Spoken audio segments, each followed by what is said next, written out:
बद्रीलाल जी गंगा देवी सोमानी परिवार मिलन समारोह। मैं वंश हूँ। पुराण कालीन समय में सिर्फ दो ही वंश हुआ करते थे, पहला सूर्यवंश और दूसरा चंद्रवंश। कालांतर में कई वंश और उपवंश बनते चले गए। हम महेश्वरियों का अस्तित्व जल से बना है, इसलिए हमारा उपवंश हुआ पणिक, यानी सौदागर या व्यापारी। वणिक से कब वणिक हुए और वणिक से कब बनिया हुए, इस यात्रा का तो कोई और छोर ही नहीं है। रंग रंगीले मेलों और मगरियों की धरती है राजस्थान। राजस्थान का एक शहर है सुजानगढ़। सुजानगढ़ के निवासी लियांस गोत्र के थे बद्रीलाल जी सोमानी। इन मैसेजों पर आज उनके गाथा गीतों की आवाज गूंज रही है। बद्रीलाल जी के पिताजी गणेशी राम जी सोमानी अपने 3 पुत्रों के साथ विज्ञाबास नाम के राजस्थान के एक गांव में रहते थे। खारे पानी का गांव था, खेती बाड़ी ही आय का साधन थी।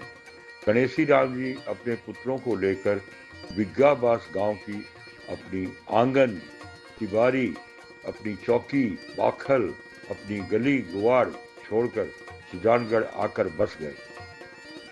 यात्रा शुरू हुई।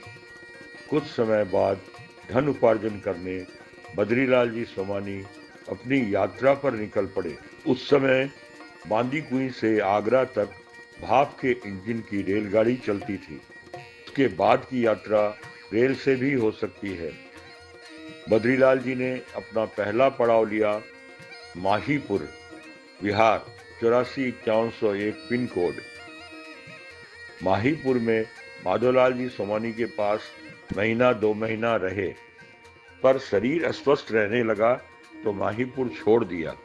बद्रीलाल जी की यात्रा फिर आगे बढ़ी। दूसरा पड़ाव लिया दिनाजपुर, जो आज बांग्लादेश में है। दिनाजपुर के पन्नालाल मुख्तारमल सेठ के घर पर रहे। 2 महीने की आवभगत करने के बाद पन्नालाल जी ने बद्रीलाल जी को कपड़े की गांठें देकर बेचने के लिए हाट बाजार भेज दिया। यात्रा का कम बढ़ने लगा। बद्रीलाल जी चल पड़े। जीवन में रोज आती चुनौतियों से सतत टक्कर देने मुकाम बना सिताबगंज। बड़ी सी जमीन पर अपना घर बनाया, पर साधनों को जुटाने फिर से आगे निकल पड़ी वीरगंज के लिए। वीरगंज में परशुराम जी सोमानी इनके रहने घर बसाने का विरोध किया। फिर वीरगंज के ही मारू मियाँ ने बद्रीलाल जी को जगह जमीन दिलवाई और उनको बसाने में सहायता की। मारू मियाँ का परिचय कद में नाटे, रंग में काले, शरीर से मोटे थे मारू मियाँ। मारू मियाँ ने आश्वासन दिया, घर बसाओ, मैं हूं ना। वीरगंज में बद्रीलाल जी ने 6 एकड़ जमीन ली। जमीन के पीछे हाईवे रोड था।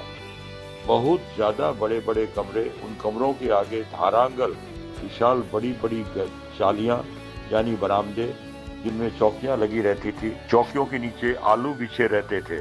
छोटे आलू, उनसे बड़े आलू, उनसे बड़े आलू और उनसे भी बड़े आलू।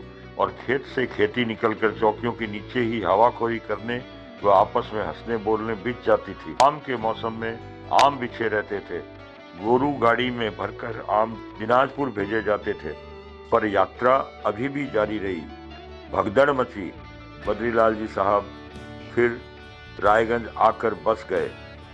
भगदड़ के समय उनके बड़े पुत्र चांदमल जी सोमानी ने सबसे पहले माल असबाब देकर अपने तीनों छोटे भाइयों को वीरगंज से निकाला। फिर सबसे अंत में आताताइयों के कैद से किसी तरह अपना हिस्सा वहीं छोड़ जान बचाकर आए। रायगंज के बाद की बातें सभी बुजुर्गों के पास है। संवत 2002 सन 1947 में नानी गंगा देवी यानी गंगा देवी सोमानी जी का देहांत हुआ। करीब 74 से 76 साल की उम्र में बद्रीलाल जी सोमानी की जीवन यात्रा अंतिम धाम बैकुंठ धाम की ओर पूरी हुई। सन 1950-51 में सभी बातें बुजुर्गों की स्मृतियों से निकली हैं। बातें कम बेसी हो सकती हैं। यह इतिहास संघर्षों की कहानी है। साभार, सुजानगढ़ सोमानी, बैजनाथ जी सोमानी, धनंजय जी सोमानी, सरोज देवी सोमानी, सुशीलाबाई राठी, बद्रीलाल जी, गंगा देवी सोमानी परिवार मिलन समारोह के प्रयास प्रशंसित हैं। प्रणाम। विक्रम संवत 2081 क्रोधी नाम संवत्सर, बार शुक्रवार, स्थान कलकत्ता, दिसंबर 27/12/2024।